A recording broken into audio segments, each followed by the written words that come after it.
so we don't have any of the side kind of mini games to distract the team from making sure that the fighting itself isn't as polished as possible. How long are you working on Mortal Kombat franchise? Myself personally, or this game?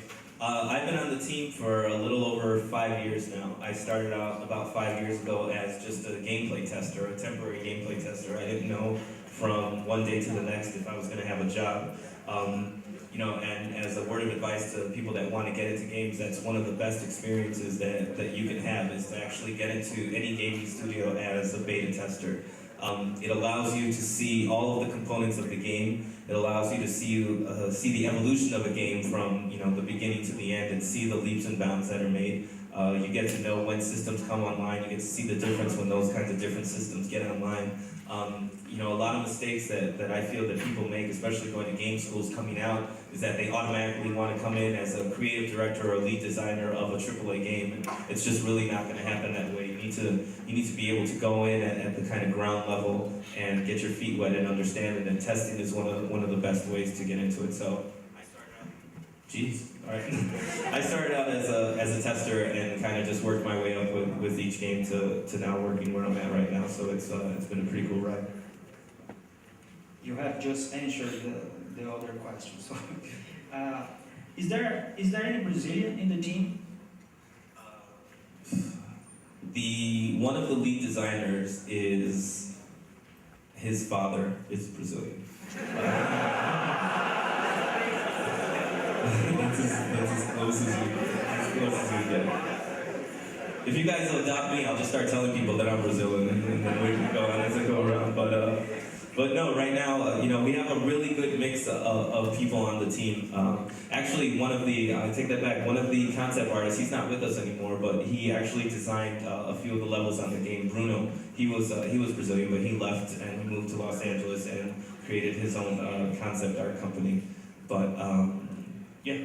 And then, of course, we have the team from Warner Brothers here who are all Brazilian as well, and they're in São Paulo. Sorry. Hire more Brazilians. So you got a pen on me right now? I don't know what's going on. It works now. Have you ever thought in developing another Mortal Kombat in the Conquest style, like Shaolin Monk? You know, that's definitely a priority for Ed Boon, one of the creative directors. You know, he always mentions that one of the most fun times that he's ever had was developing Shaolin Monks, which was a pretty high-rated game. I think we were about an 85 or 87 rated game for that one. And who knows what the future holds. Right now we're just focusing on the fighting game and making sure that that's as good as possible. But definitely down the line, you know, we do want to try to put together something that would be a kind of a spiritual sequel to Shaolin Monks. I think that would be pretty cool, and I think that that's something that the team would really get behind. I hope the fans would get behind something like that too. I guess the demand has to be there from the fan base to pursue something like that. Are we going to be able to download other characters other than Kratos, for example? We do have plans for DLC. We're not really focusing on that right now, just because we want to make sure that the content on the disc is as polished as possible. You know, I don't really think that it's fair to you guys as a consumer to have, you know, the character that you guys are, the assets on the disc that you're already purchasing be at a lower level, because we're focusing on things that we're going to sell you in the future. So right now we're just focusing on the content that's on the disc, but there are plans for DLC in the future that will launch post the release of the game. But we'll have news on that coming up over the next month or so. So if you guys want to catch up on the news, we have a website, themortalkombat.com. It's not localized in Portuguese yet, but hopefully one day we'll be able to get that. You have mentioned the other question again. Well, as someone says here, one of the biggest problems of Mortal Kombat was the story. Whoa, stop. Okay. Well, it says that the story used to be very confusing. How did you resolve this problem? Who wrote that question? You know what? It's very interesting. You know, it's very hard because when you're creating the storyline of a game, it's very, especially a game as large as Mortal Kombat, it's very difficult to make kind of a canon storyline that everyone follows, because you want to have a storyline for each one of the characters when they're victorious, especially a game that's built the way ours is. This round in the new Mortal Kombat, we actually have a very long story mode. We have over 2.5 hours of just cinematic content that doesn't even include real-time scenes and kind of the fighting into it. And basically, with this time around, it allows us to reboot the story so that there's not those kind of loose ends that have been prevalent in some of the older Mortal Kombat. So, get this one, the storyline kind of starts over, from scratch, and everything will hopefully make sense. We want to repair those kind of things. I hope the thing that you just wrote isn't stupid. Well, he says that if you are going to remove some characters, please do not remove Scorpion and Sub-Zero. I don't,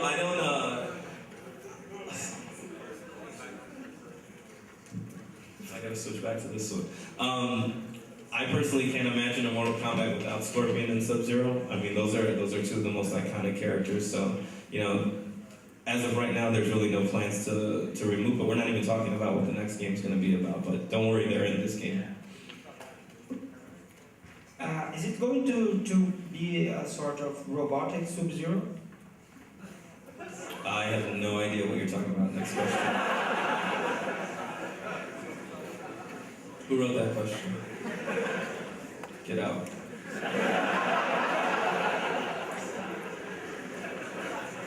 Just give me a second, because there are a lot I thought he was actually leaving. I was sorry.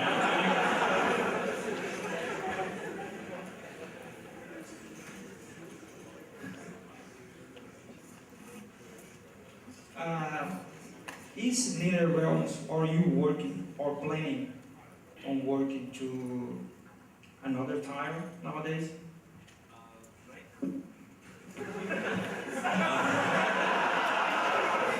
Right now, so the team is 100% on MK9 and following it up, and then any content that will support it after launch. So right now we don't have anything to announce for any other projects right now. The 100% of NetherRealm's focus is on making sure that Mortal Kombat has the most successful launch, and that there's content to support the title once it launches. Is Hoops going to be in the game? Who? Let me see. Sorry. Let me read that one.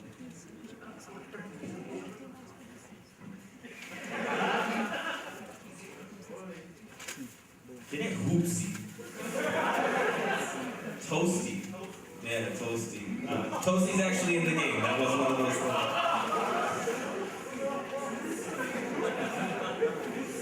Você gosta de fazer piadas, né?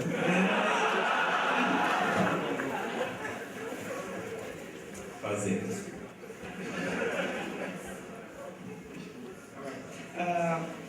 How many developers were there being part of this production? Right now, our team at NetherRealm is about 100 full-time workers. We have about 50 temporary workers that we brought on to kind of fill out the rest of the content.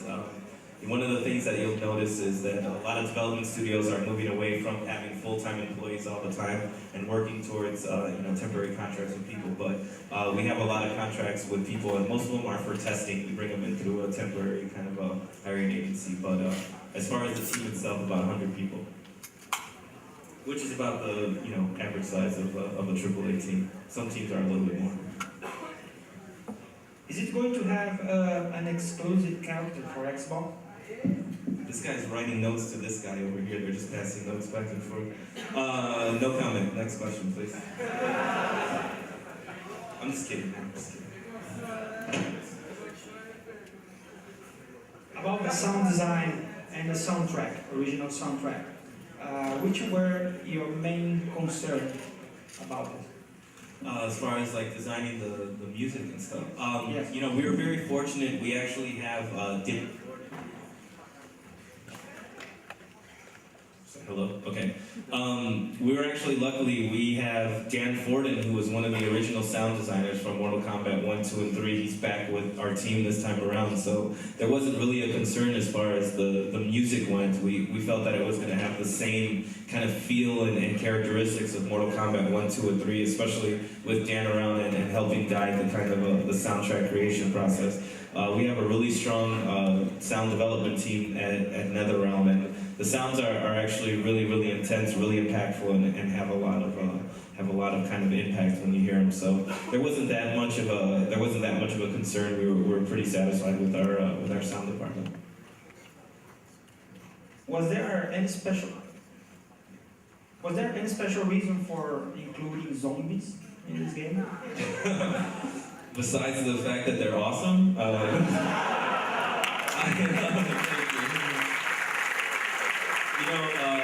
it was weird. It was one of those things. The same.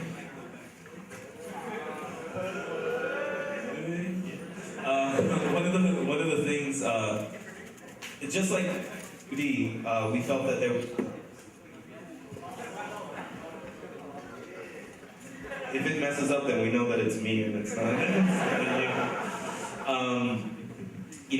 We had an idea to include zombies in the game a little while ago, and then all of a sudden it became kind of the cool thing to do in games. Like, Left 4 Dead came out, Call of Duty had the zombie mode. Like, it almost seems like an overkill at this point. Everybody's doing zombies, but zombies was an idea that we had kind of a while ago. Actually, we were one of the first people that did it. We had Zombie Liu Kang, I don't know if you guys remember, in Deadly Alliance. So it made sense to kind of bring that back in there, and it's really easy to create gameplay modes around zombies because they're so easy to kill and they're so stupid, and nobody will get mad at our AI for just doing something dumb. Because it's like, oh, it's a stupid zombie. It's just running towards you the entire time. So it's an easy kind of trick to put in there.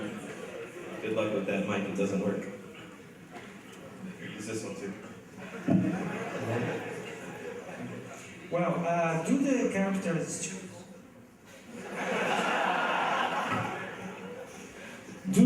characters still scream randomic stuff to use their abilities? Can I read that? Do they scream what? I'm sorry, I can't do this. What's that, just random? Yeah. Oh, do they? It's we have a sound bank for each character. Usually when we bring in the voice character actors, we write out maybe like 10 or 20 things for them to say and make sure that we have them all in the bank. Some moves, obviously you can't change. Like Scorpion has to say, get over here when he does it, right? But some of the other characters, we actually have them random so that maybe every 100th time or something like that, they say something a little bit different just so that people kind of feel like, what did he just say? Like, did I really just hear that? So they do say random things all the time, and we kind of mix it up. We actually have that in our code itself, and it's a very quick way to kind of change the kind of perception of the game to make sure that that everything feels weird. Bye. Ciao.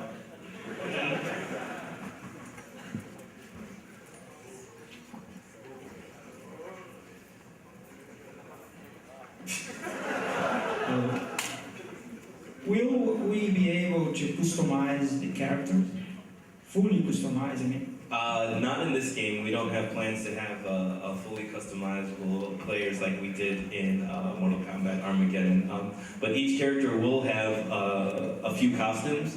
Every character will have their primary costume, and then you'll be able to unlock, some characters will have more than one alternate costume, and those will be able to be unlocked through gameplay. But no, you won't be able to put a top hat on Sub-Zero or anything like that. You can't do anything like that. Put a Corinthians jersey on Kano, you can't do that. How can we get a job in your company? Who asked that question? Raise your hand.